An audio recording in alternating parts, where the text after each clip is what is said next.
Hey, I'm younger, prettier, and much nicer than your wife and I. And we get so much more excited when we do this. Uh-huh, yes. The sight I saw through the doorway made me gasp and let loose.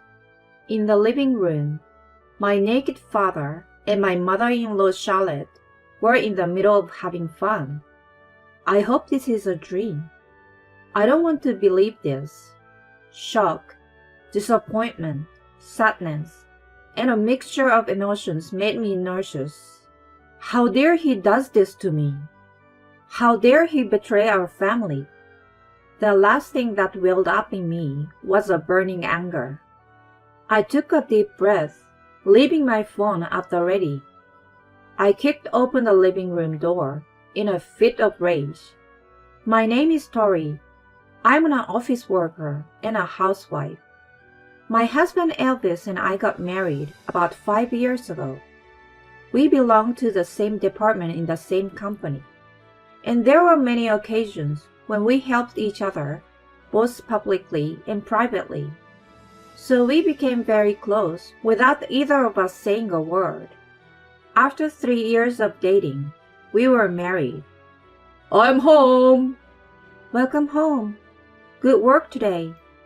Both Elvis and I were busy with our jobs and had no children yet. My mother always urges me, I want to see my grandchildren as soon as possible. But for now, we are still looking forward to spending a little more time together as a couple. Then one day, on a holiday, I went back to my parents' house to pick up some clothes. My parents' house is about a 20 minutes drive from our house, so I can easily go home whenever I want.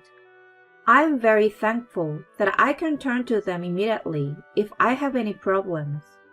When I finished taking the clothes I needed and went to the living room, my mother was making me a cup of tea.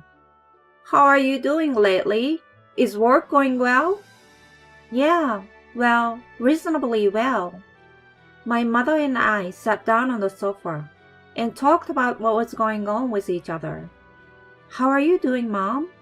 Are you and Dad fighting? I asked jokingly, and suddenly my mother's face contorted. I wondered if something had happened to her. She took a sip of her tea and opened her mouth to say, Actually, my mother told me that my father had been acting strangely lately. My father had just recently retired from the company where he had worked for many years. Since then, he has been spending his time at home, taking it easy, doing nothing in particular. I think he's just taking it easy now that he doesn't have a job anymore, right? My father was always a workaholic who was rarely at home.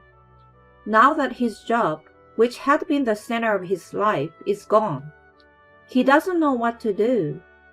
He may be at a loss. In fact, I have heard such stories here and there. However, my mother shook her head and said, It's not like that. She said that his attitude toward her was somehow cold.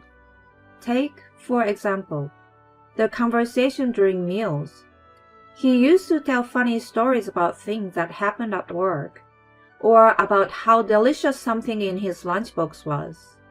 However, recently, he just moves his hands silently and hardly continuing the conversation, even if my mother talks to him. In addition, when she sits down next to my father, who is relaxing in the living room, he stands up awkwardly and returns to his room saying, I'm tired. She said that this kind of strangely distant attitude has been increasing recently. Maybe you just care too much? Dad must have his own reasons. If that's the case, it's fine. I talked with my mother about it and left that day. I went home and thought back to the conversation I'd had with my mother as I prepared the meal. I told my mother not to worry about it, but I was a little concerned about it myself. If my mother was just overly concerned, that was fine. But what if my father had something on his mind? My father is getting old. Maybe he's sick or something, and he can't tell my mother about it. If that is the case, I would like to listen to him. My father might not feel comfortable telling my mother, but he might feel more comfortable telling me. I decided to take the plunge and ask my father. On a holiday the following week, I went back to my parents' house. Every Saturday, my mother went to work. My father should be alone at home. Now, my father should be able to talk without having to worry about my mother. With this in mind, I unlocked the front door. As usual, I stopped moving to pull open the front door. I hear a strange voice through the narrow opening of the front door. I wondered for a moment whether or not I should turn back, but I stepped into the doorway, determined to find out the identity of the voice. I walked down the hallway, trying to make as little noise as possible. The voice seems to be coming from the living room. As I approached it, I wondered again whether I should turn back. No matter how you look at it, the voices which I'd be afraid to listen to in the daytime were coming from inside. But I had already come this far. I couldn't live in such an ambiguous state.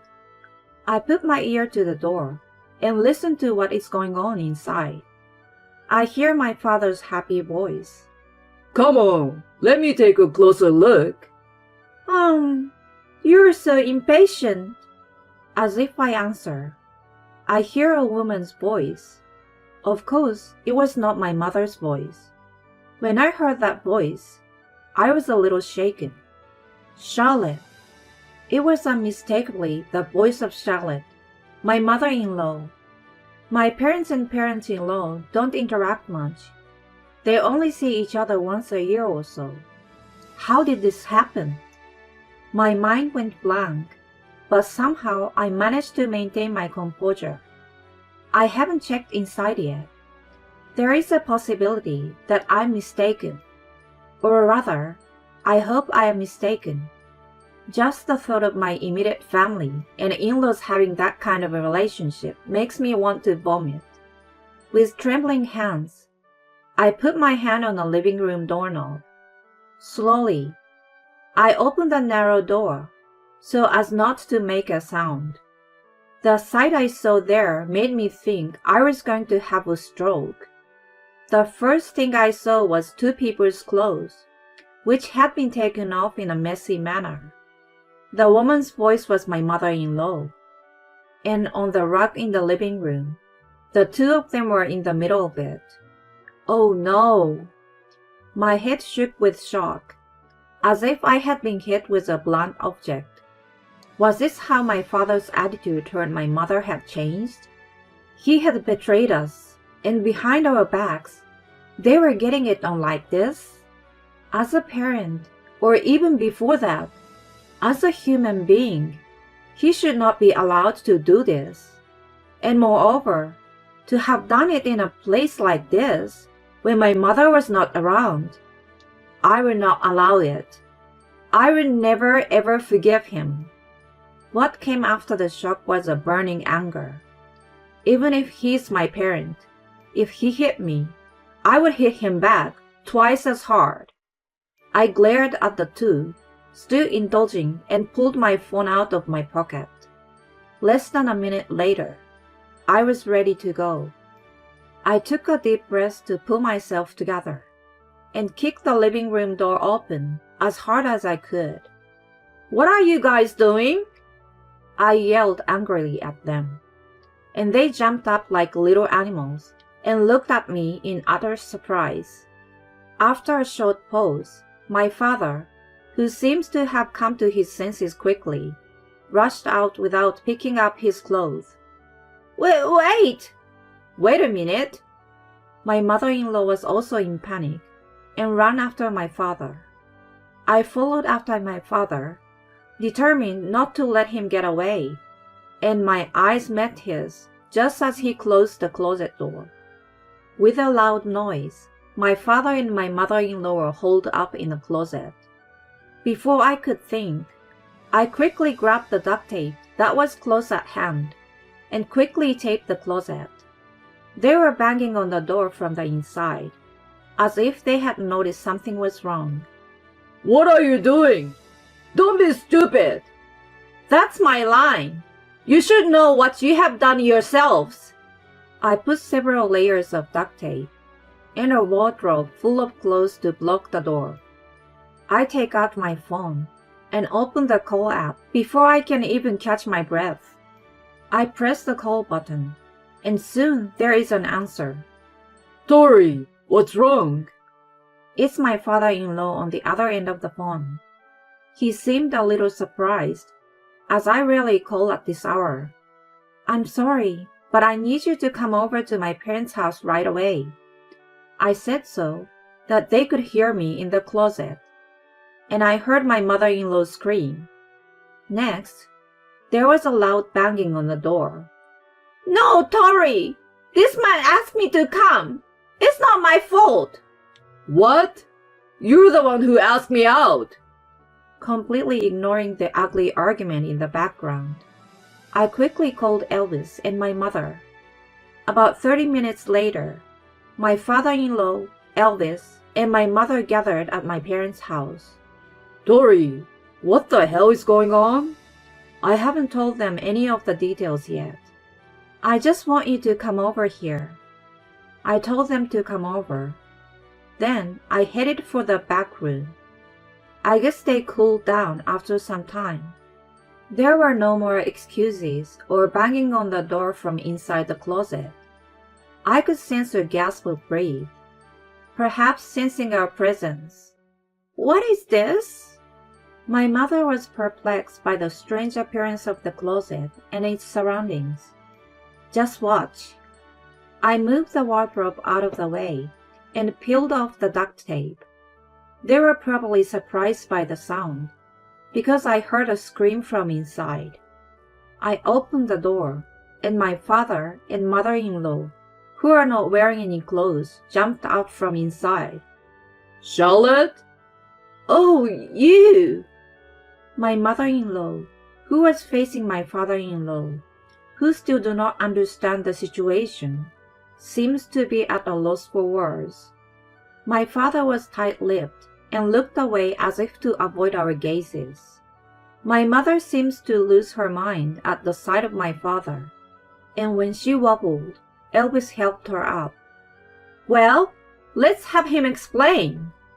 I clapped my hands loudly, and my father and mother-in-law shook their shoulders. After a few moments of silence, they seemed to realize that there was no escape and began to tell me the story of what had led up to this point. After you and Elvis got married, I kept in touch with this man from time to time, my mother-in-law said, hiding her body with a bedsheet beside her. At first, they would just talk on the phone about what was going on and complain to each other. Gradually, they started to see each other as a man and a woman, and their relationship developed to the point where they would go out together. Then, on the day they drank alcohol together, they got drunk and just left it at that. I was about to cover my ears when my father-in-law, who had been silently listening to them, stepped in front of me. My mother-in-law was startled and clung to his feet. I'm sorry. I won't do this anymore. You will forgive me, won't you? Hey! My father-in-law said nothing, but stares at her as she begins to cry. Then, he let out a sigh and called his wife's name. Charlotte, I'm divorcing you. My mother-in-law's face, which seems to have been hoping to be forgiven, turned pale with despair. Oh no! Don't say such a thing! Why would you do such a terrible thing? Which one of us is the terrible one? Don't you feel any shame after what you have done? Elvis, who was still supporting my mother, came out next to his father. Elvis, too, seems to be very angry. In a quiet but sharp tone, he chastised his own mother. My mother, who is usually so kind-hearted, was giving my father a hard look this time. My father took one look at my mother, then looked away again without saying a word. If that's the way you're going to treat me, I'm going to have to respond accordingly. Let's get a divorce. We both will. My father, expecting her to say that, still did not say anything. In the event of a divorce, I will charge both of you alimony. My father's face finally moved as he heard my mother's words. I don't think I can pay that. That's right. We don't have that kind of money. We are retired. My mother-in-law also raised her voice in reproach, as did my father, who was shouting in anger. I looked at them with cold eyes, as they fussed in an unsightly manner, and then pulled out my smartphone from my pocket. Then, I guess I can do whatever I want with these pictures, right? As soon as they saw the screen, they let out a hiccup and froze. There, they could clearly see the two of them in the middle of the scene. They had no idea they were being filmed, and their faces turned an amusing shade of red. By the way, I took a video of it. When the case goes to trial, I will have this footage played as evidence. I know the judge and the bystanders won't be able to watch it. Frankly speaking, I want to erase this thing right now. I don't want to have this filthy thing. But if this would make these two people take responsibility, I could bury it. Since you don't seem to understand, let me tell you. May I? If you do something wrong, you will be punished accordingly. If you still have any humanity left in you, then accept it maturely. Okay. When I said this without hesitation, my father became silent again, and then reluctantly agreed to the alimony. A week had passed since the incident. My mother divorced my father, and my father-in-law divorced my mother-in-law. My father was kicked out of the house and now seems to be working a day job. The other day, my father came to me. I can't pay my bills, so I need your help. He said, "Why don't you take responsibility for what you did?" I hung up the phone and never heard from him again. According to Elvis, my mother-in-law is no longer a full-time housewife and is working several part-time jobs. While I was relaxing in the living room, Elvis came over to me with his phone in his hand and a fed-up look on his face. That face. Could it be about Charlotte? Yes, that's right. I've had enough of it. My mother-in-law, being herself, said to Elvis, "I want you to pay the alimony for me. And have you forgotten how much you owe me for raising you?" It seems that she contacted him several times. Elvis has refused all of her requests. She's very persistent, so I got mad at her a little while ago. That's tough. I hope she doesn't call again. Yeah, I blocked her number from my phone. If she still keeps calling, I will change the number. Perhaps the rejection of her calls had an effect, because after that day, my mother-in-law did not call him again. Then, one day on a holiday, after all the problems had been resolved, the phone on the table rang. It was my mother. "Hello, Mom?" My mother had quit her job. She had a large sum of money coming in from alimony payments from my father and ex-mother-in-law. It seems that my father-in-law had done the same. It was also because he was just on the brink of signing a post-retirement re-employment contract, so he chose to retire without hesitation. "How about we all go on a trip together sometime? Of course, Elvis' father is coming with us. Sounds good. When? This experience has brought our family closer together. We often go out as a family these days. I have always liked getting together with a lot of people, and that made me a little happy. With every bad thing comes a good thing. As I discussed travel plans with my mother, I thought about the future and laughed a little.